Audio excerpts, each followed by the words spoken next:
You want to have a very clear vision of what your future is going to look like. A lot of people say, Robin, where do I start? I want to start a new business. I want to become a better artist. I want to find the love of my life. Where do I start? You just start. Your days are your life in miniature. All you need to do is not worry about the next week, the next month, the next year. Forget about that. That's a waste of time. Own your day. Need motivation? Watch a top 10 with Believe Nation. What's up, Believe Nation? It's Evan. My one word is believe, and I believe in you. I believe you have Michael Jordan level talent at something, and I want you to find it, embrace it, and use it to make a difference. So let's get your motivation to a 10 and get you believing in you. Grab a snack on chewing today's lessons from a man who went from being a litigation lawyer up until the age of 25 to now becoming a best-selling author, trainer, and motivational speaker. He's Robin Sharma, and here's my take on his top 10 rules of success, volume 4. Enjoy. Also, if you want to know what Robin Sharma and a bunch of other thought leaders think about building confidence, check out my 254 Confidence series, where every day for the next 254 days, for free, you will get a 30-second to 5-minute video to help you build unstoppable confidence. Check out the link in the description below. One of the real reasons we don't do the things that frighten us is because we are afraid of being judged. We are afraid of failure. We are afraid of success. We are afraid of stumbling. What I'm suggesting to you is one of the reasons we don't really step into our heroic nature as human beings is because we're attached to the outcome. And so to become fearless, why not find some time every day to practice becoming fearless? Why not use whatever irritates you or frustrates you or frightens you during your day as bravery training? And so stop resisting. I encourage you, stop resisting the natural flow of epic performance. Stop resisting the natural seasons of life.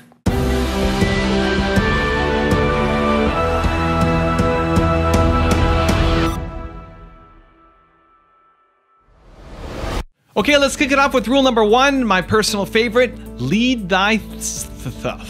Lead thyself. I can't say it. All right, let's kick it off with rule number 1, my personal favorite: lead thyself. I'm going to get right into the first rule, which is leader, lead thyself.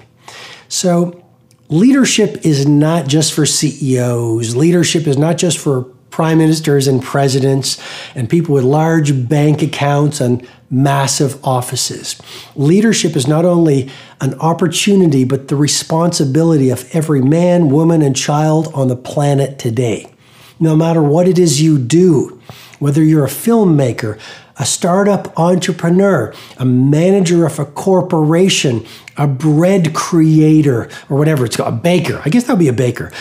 Whether you're a teacher, whether you're a firefighter, whether you're a politician, whether you are a gardener, whether you are a wall maker, I don't know, whatever it is you do, but every day you walk out in the world gives you not only that opportunity, but brings with it the awesome responsibility to show up as a leader. Because leadership really isn't a title. You know my book, The Leader Who Had No Title, you've probably read it. Leadership is less about a title, and it's more about an approach, a way of being. And some of the traits of leaders without titles, they're radiant optimists in a world gone cynical. One of the things about leaders without titles, they don't see their job as a job, they see their job as a craft, no matter what their work is. They understand there's dignity in all labor. One of the traits of leaders without titles, they are relentlessly improving everything they touch, so they leave it better than they found it. And so the first rule for a monumental life is simply leader, lead thyself, which just means see yourself as a leader. And don't wait for the people around you to start leading. Lead where you're planted. Lead by example. You stand up first. Be an army of one when it comes to leadership and spreading that leadership possibility around you. Rule number 2, have clarity. Clarity is the DNA of mastery. So if you look at the titans of business, the true leaders in finance, these people literally will say, look at my charts. If you look at a great military leader, you look at a great athlete, they have such granular, in a world of superficiality, they have shifted to massive granularity so they know in intimate detail exactly what their future timeline will look like. Why? Because clarity breeds and builds and is the DNA of mastery. You want to have a very clear vision of what your future is going to look like. And when you know in intimate detail what your future will look like, then you automatically, subconsciously as well as consciously, can say no to the important. So you say a giant yes to the few things that are most important. You've heard me share this before. Confucius said it so well. The person who chases two rabbits catches neither. And so what I'm encouraging you to do is this exercise before you go to sleep tonight. Let's make this very tactical. I call it the 100-year timeline. On a single page from where you now are, 100 years out into your ideal future.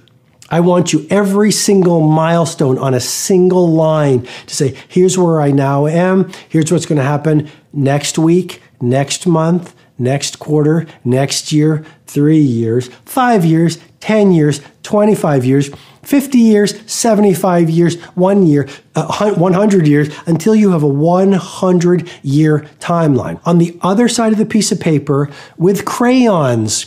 So you tap into your part of the brain responsible for creativity, your right brain. Okay, with crayons, draw out your ideal family life, draw 1 year away, draw out your business life 1 year away, draw out your adventure life 1 year out into the future, draw out your financial life, draw out your material life, literally on a page with crayons so you're not thinking. Because here's, I think, a needle-moving insight. World class comes from instinct versus intelligence. You get your best ideas when you get out of your thinking. And just to give you some neuroscience, the seat of reasoning is the prefrontal cortex, but there's a phenomenon I teach in my live events called transient hypofrontality. This is the secret of genius. Geniuses don't get their ideas for Uber, Amazon, the electric bulb, Tesla, Shakespeare, the polio vaccination, SpaceX. Great ideas don't come from the intellect. They don't come from the neocortex reasoning and thinking. All great heroes and great inventors and great creators dialed into something deeper. When you get out of your neocortex through solitude and my life structure that I teach called the tight bubble of total focus, and when you get away from distraction and you immerse yourself in deep creativity and creation, and you find your laboratory, or what I call your Menlo Park, like Edison had his Menlo Park, which was with the wilderness away from the world, what happens? The prefrontal cortex gets silent, and it's called transient, which means temporary, transient hypo, small, frontality. The neocortex, the seat in your brain of thinking, actually shuts down for a short period of time. This is profound information and will confirm your brain is built for genius. But if you don't do the right things, you're not going to be able to allow the genius to see the light of day. Rule number 3, master your inner self. You might have a great mindset, positive thinking, but if you have a heart set full of anger, if your emotional life is sad, if you're disappointed from the past, if you haven't done that, the sweat lodges and the journaling and the body work and the affirmations to really open up a heart set, then you can have the mindset of an Elon Musk. You can have the mindset of a Steve Jobs. You can have a mindset of a Kobe. But you're going to sabotage yourself from world class. And to me, this is the great myth of positive thinking. You see a lot of people, they read all the books, they're positive thinkers, they've got the vision boards, nothing changes. Why? Because subconsciously, there's this wounding and a lack of deservability, and it's unconscious. And so they haven't done the work, or you may have not done the work to make the wounds of undeservability and scarcity and the low self-worth. That's why positive thinking alone does not work. This is, to me, a revolutionary insight. And by the way, a lot of the people who teach positive thinking in the past are men. So it's very male mind. And a lot of the people who are pioneers of heart set are women. Heart, empathy, healing. And so self-mastery to me, and this is a pioneering model that I teach at Personal Mastery Academy, it's not just mindset. That's only 25% of self-mastery. And as you know, self-mastery is the DNA of outer mastery. You're never going to perform higher than what's going on within. Mindset is only 25%. Heart set, your emotional life, working from confidence and love and service, and that sense of internal freedom is only another 25%. So those two are only 50%. There's a third interior empire you want to get to world class, which is health set.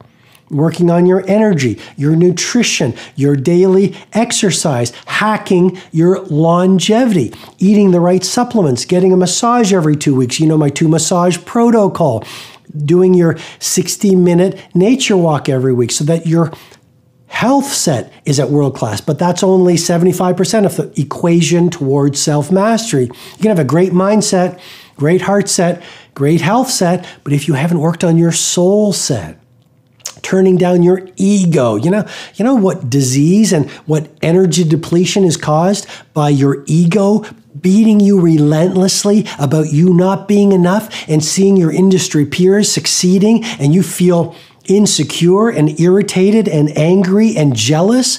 Well, where do you do that work? Within your soul set, the fourth interior empire.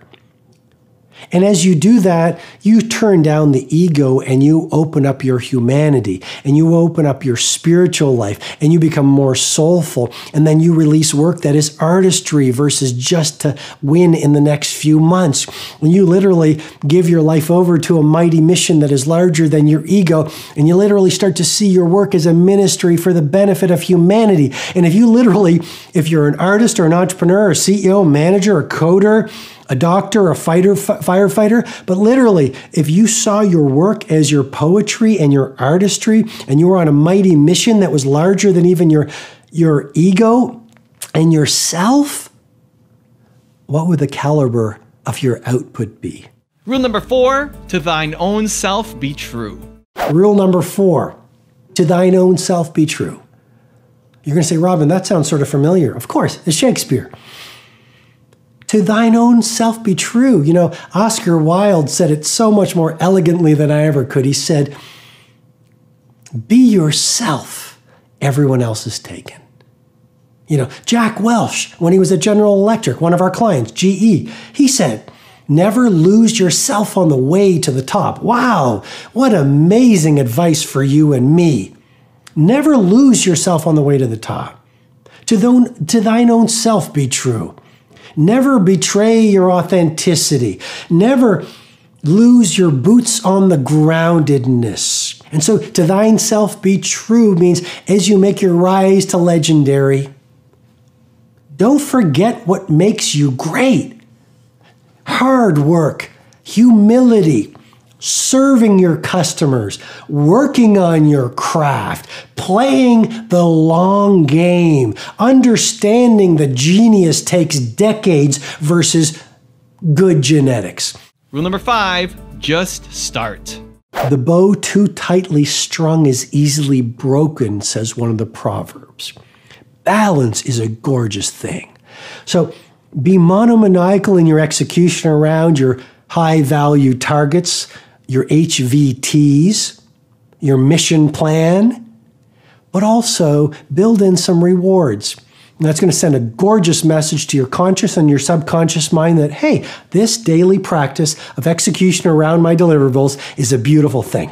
And you create this thing called momentum. And the monk who sold his Ferrari, I went back and I saw this recently. I think there's a whole chapter on momentum.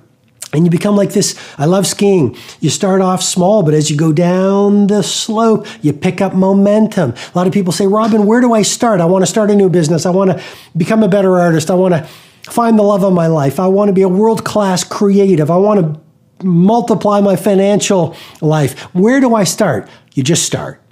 You just start. There's great power in the start. And when you start, life starts supporting you. Rule number 6, master the skill of communication. Most leaders, most business people, most entrepreneurs, most human beings have never learned to be masterful communicators. And the very nature of influence and impact, which is the leader's job, is communication. I mean, in school, were you given a communication course? Very few people have been taught that. In your personal relationships, have you read books on communication? Well, that leads to, in an intimate relationship, or even just with a friend, it's the little miscommunications that over time stack into loss. In your intimate relationships, it's the little conversations that you could have had in 5 minutes if you had the tools to communicate and the awareness to speak. So literally, you could release the anger and build understanding and speak out your needs and feel the need to be heard. All those little things, if you had learned how to do that and done it in 5 minutes with your intimate partner, you might not have lost the relationship. And in your professional life, learning to communicate inspires your teammates. If you look at the great leaders of humanity, the Nelson Mandelas, the Mother Teresa's, the Martin Luther King Jr.'s, the John F. Kennedys, if you look at the great business builders, Steve Jobs, great example, right? He would be on the stage at the product launch and then that favorite line, one more thing. And that's when he would reveal the latest piece of technology that would create industry dominance when Steve Jobs was at Apple. Well, he was a masterful communicator, and Bud Tribble over at Apple called it his reality distortion field. Steve Jobs was a master salesman. He knew exactly what to say to get people to believe in the impossible, to allow their I can't to be less valuable than their I can't. Rule number 7, serve. With our customers, my team runs a protocol called the 10x value obsession. How can we deliver 10 times the value at every single touch point of the user experience that our customers who come to the live events or go into my online courses or even read my books are expecting? They pay $20 for a book or $30 for a book. How can I give them millions of dollars of real value? Someone said to me recently, in your mastery sessions, you're giving away the store or something like that. I sort of can't believe how much value you give. And my reply was because my intent is to serve. This is not a business for me. Yes, I run a business and a series of businesses. I'm an entrepreneur. But the point really is, my intent is so much larger than that. I'm on a mission bordering on an obsession to help everyday people understand the neurobiology of greatness. And they can lead without a title. If you've read my book, The Leader Who Had No Title, that they have heroism in them, and then giving them the neuroscience, the research, the performance data that will help them win in their careers, live great lives, live their potential. This is so much more than a business for me. And this comes from value number 2.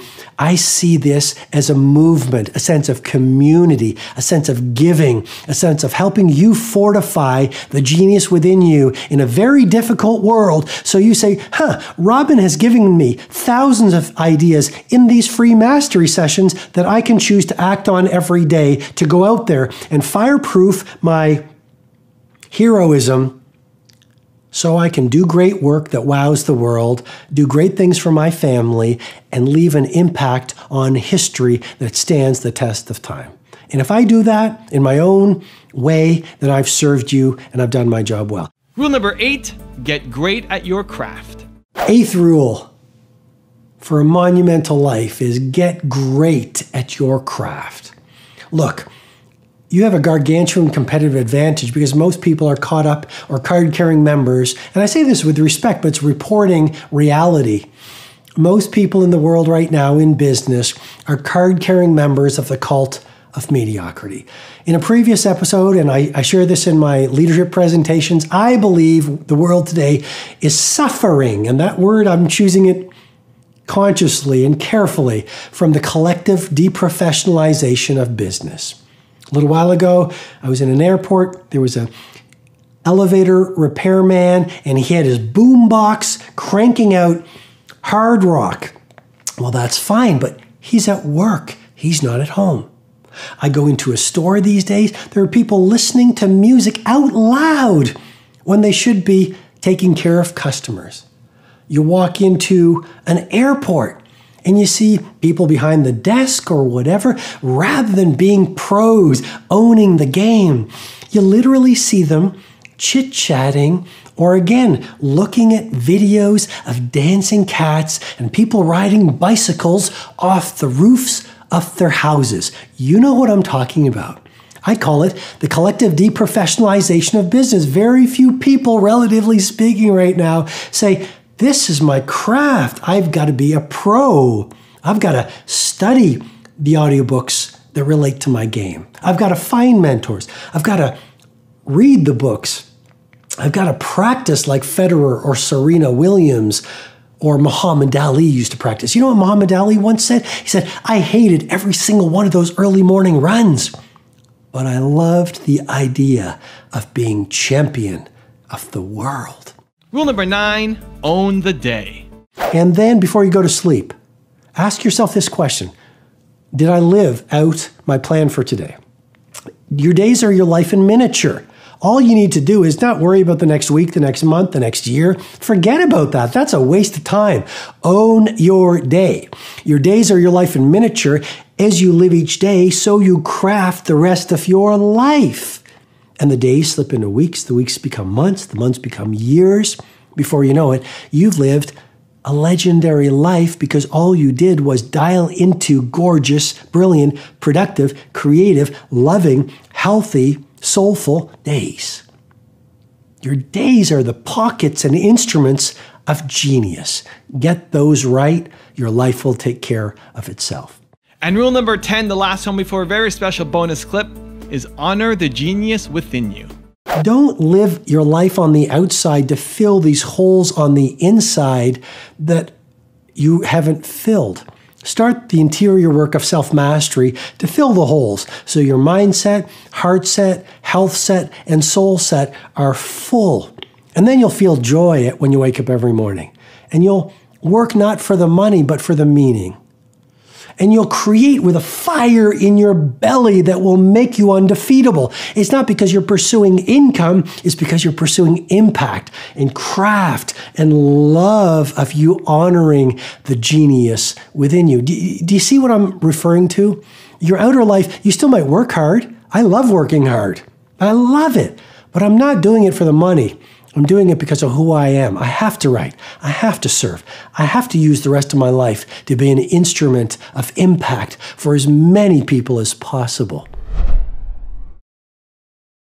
Now I've got a really special bonus Robin Sharma clip on how to block out the noise. But before that, I want to make sure you're moving from just watching a video to actually taking action. So I have some homework for you. The 3 questions of the day for you to ask yourself. Number 1, what is preventing you from just getting started and how can you overcome it? Question number 2, what can you do tomorrow so that when you sleep at the end of the day, you can tell yourself, I owned this day. And question number 3, write down 3 things that make you a genius. Honor your greatness. You can write the answers down yourself, share them with a friend, or leave them in the comments below. Either way, I want you moving from just consuming another video to actually thinking about and taking action in your business and in your life. Thank you guys so much for watching. I believe in you. I hope you continue to believe in yourself and whatever your one word is. Much love. I'll see you soon and enjoy the bonus clip. You know, you're not very smart, or you can't do that. If you're a teacher and you say, you know what, you can never be an astronaut, you can never be an empire maker, you're not smart enough to do this. And some teachers said that to me along my journey. You'll never finish university. And just to share the reality, I not only finished university with a science degree, but I did a law degree and then a master's of law degree. And I only share that, which is, I haven't had it easy. I've been put down. I've had teachers who didn't see my potential. That's just reality. You want to block out the noise and listen to the signal, which is you're built to be a possibilitarian. You're built to be great. You have genius within you. So calibrate your languaging so your words to yourself are world class. Altruistic, world domination, honey empire, right? I'm grateful. I understand why I'm here. I think because I am so open. I want you to think and say, it's a bloody brief life. All of you have the potential for enormous success. If you want another amazing video highlighting excellence in the Indian community, check it out right there next to me. I think you'll enjoy it. Continue to believe, and I'll see you there.